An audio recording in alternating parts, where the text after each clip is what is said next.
What's going on, everyone? Welcome back to another video. If you don't know who I am, that means you're new. I'm Mark. What's good with y'all? Go check out my other videos. Check them out. Check them out.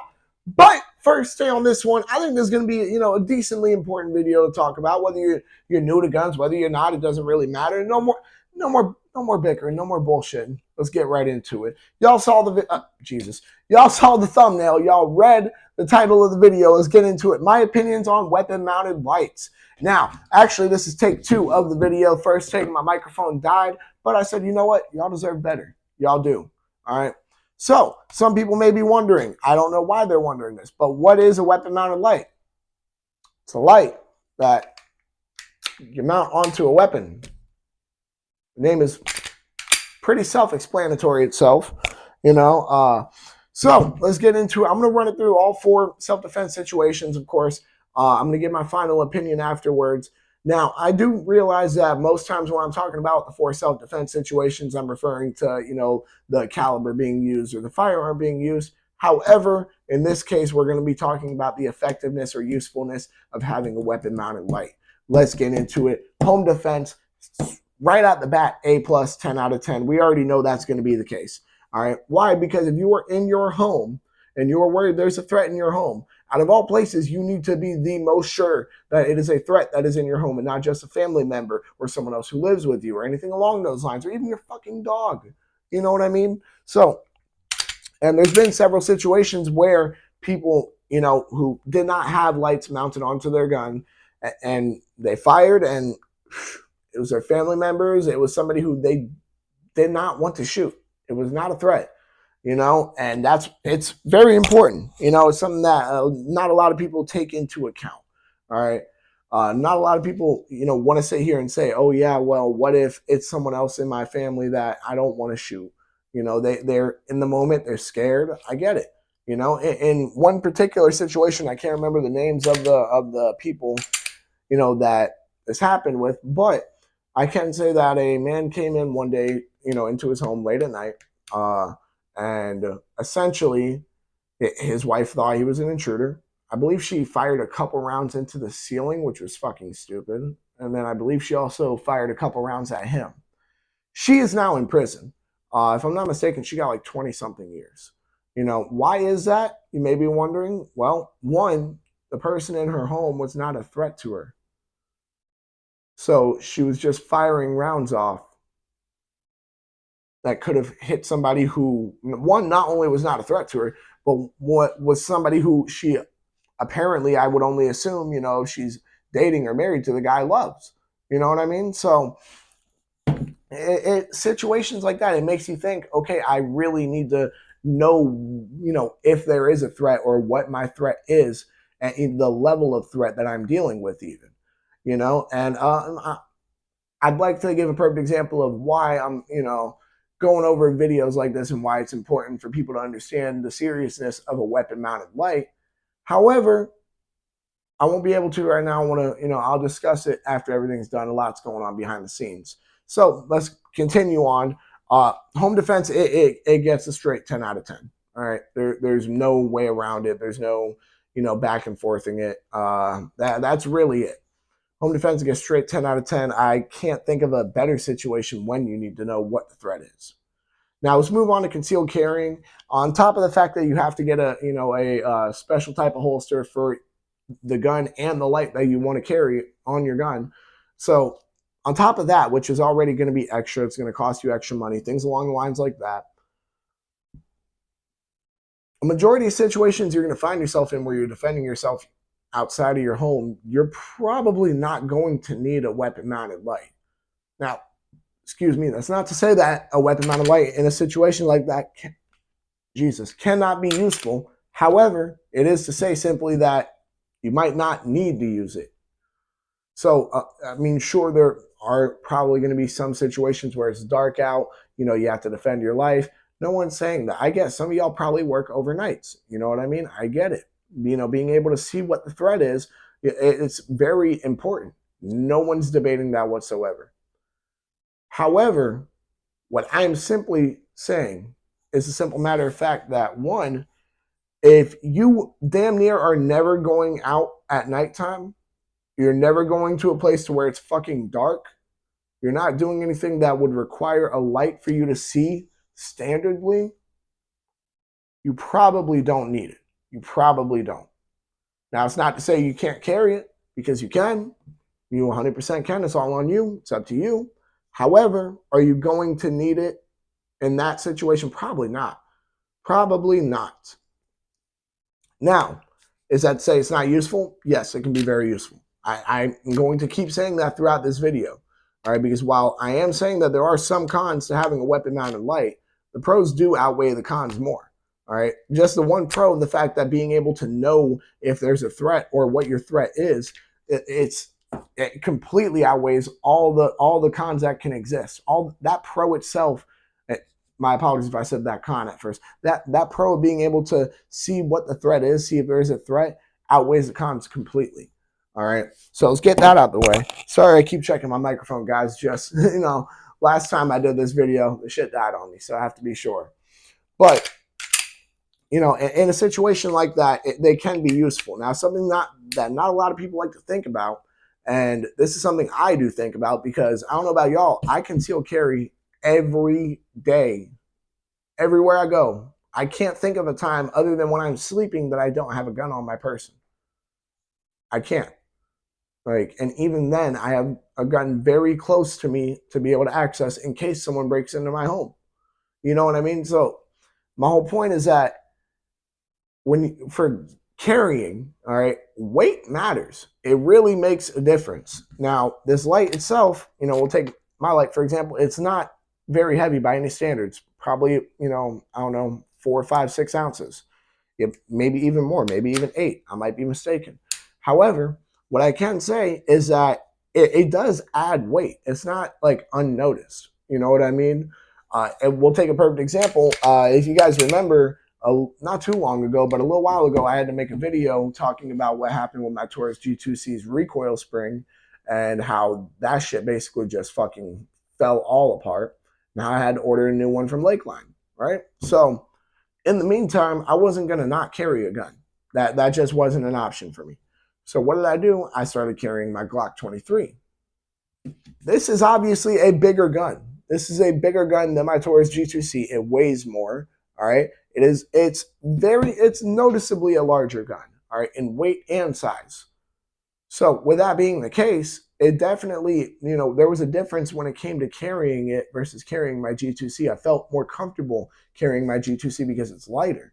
You know what I mean? So weight does make a difference. And while you might not be going for the biggest, flashiest light, that extra weight might make the difference. That might just not make it comfortable for you to carry.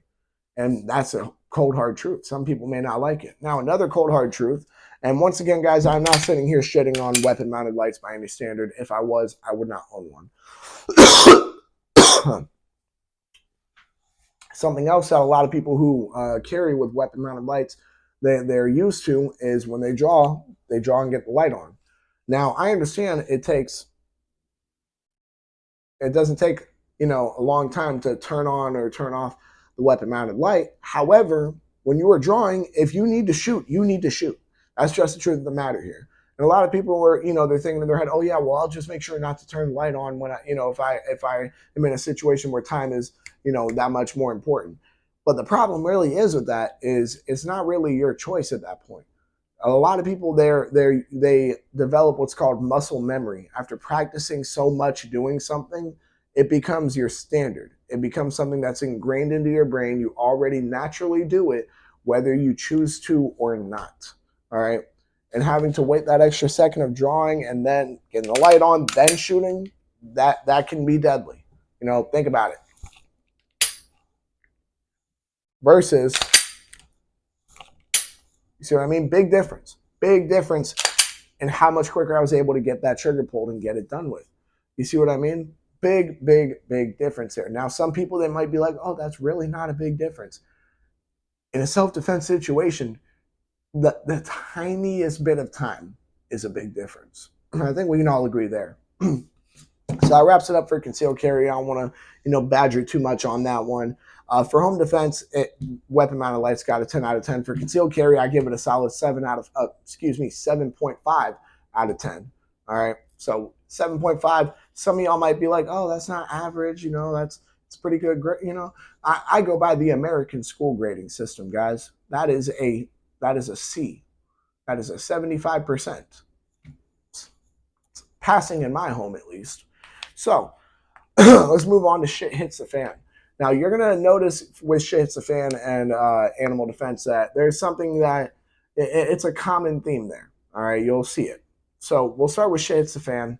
One of the biggest problems with a weapon-mounted light and shit hits the fan is, let's say it runs off batteries. You're gonna need to make sure you have extra batteries. Let's say it runs off, you know, an actual charger. You need to make sure you have a way to charge it. If you run out of either of those, you might as well just toss the light because it's going to be useless for you. It's not going to help you with anything. Now, here's to say that I'm not encouraging you to try to have, you know, enough batteries or to, you know, ensure electricity in a shit hits the fan situation. I do encourage that entirely. All right. However, that's not to say that if you can't, don't be too upset. Don't be too upset. A lot of people are not going to be able to, because in a real shit hits the fan situation, most people aren't. Yeah. So all I'm saying is just that shit hits the fan. It can be useful, but if you don't have everything you need to keep you know, these lights up and running, you're just using it until it dies. That's really it. After that, toss it. There's no need for it at that point. Now, that's not to say that you won't ever be able to find batteries, you won't ever be able to find a source of electricity. However, it is to say in a real, true shit hits the fan situation, it will be very difficult for you if you don't already have it or you don't already have it secured. So in a situation like that, I think a weapon-mounted light really needs to be the last of your concerns. And if it's really one of your biggest concerns, then you don't have everything to keep it up and running. Once it dies, toss it. That's the easiest route to go for that. That about wraps it up for shit hits the fan, really. I mean, yes, of course, it's always important to see your threats. That goes for every one of these self-defense situations. That's why I say the pros outweigh the cons as much as they do. But, man, that, you know, just knowing the fact that if you don't have everything prepared to keep that light going, it's, you know for a fact that it's eventually going to be useless. So let's put that out there, get that on the table, so that way there's no, you know, avoiding that or sugarcoating it. There is a good potential for the weapon-mounted light to simply be useless to you. Now, we're going to go ahead and move on to animal defense.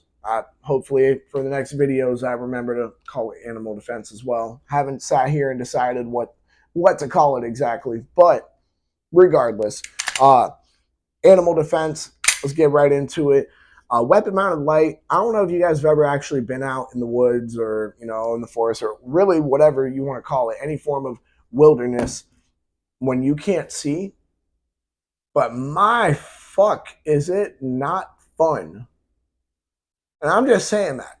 It really isn't. I don't like hearing a bunch of movement around me, not knowing what the movement is. That puts me on edge. That gets me, my heart rate through the roof.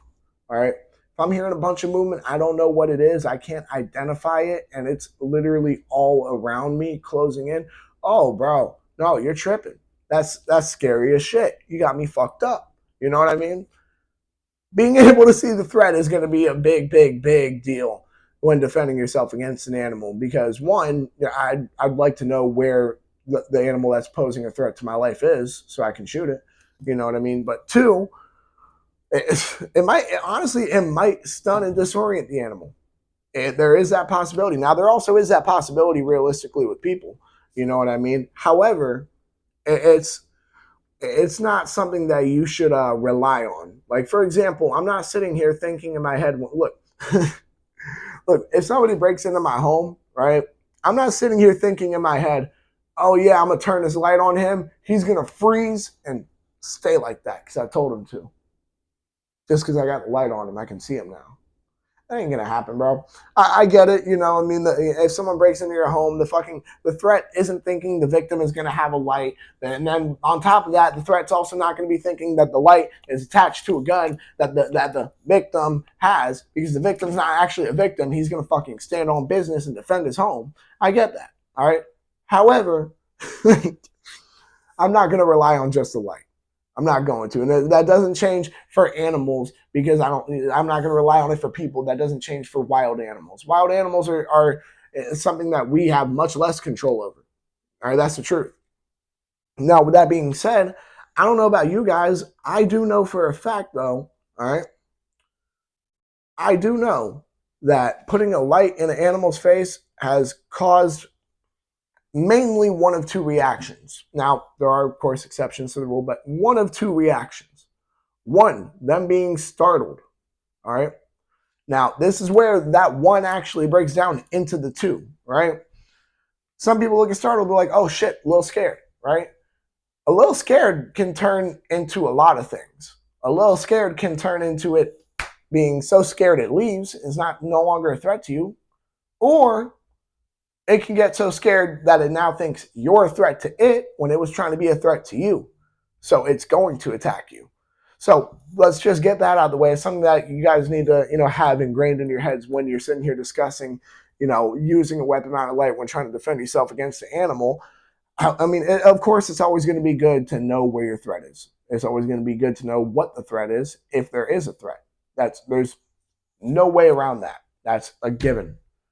However, though, just remember, animals are animals. And I've seen fucking animals react just off light. I have.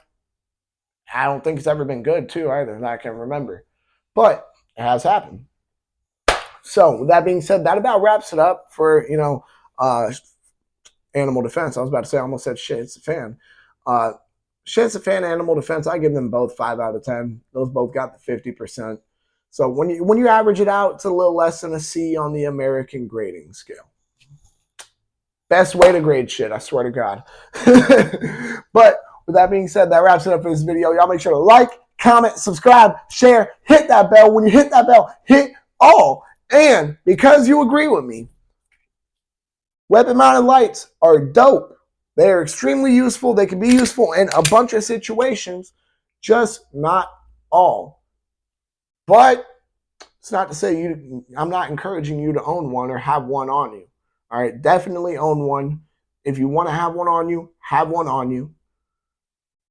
If you agree with me on that, y'all make sure to check out all my other videos. Y'all make sure to stay legal, stay safe, stay dangerous. Have a good one, y'all. Peace.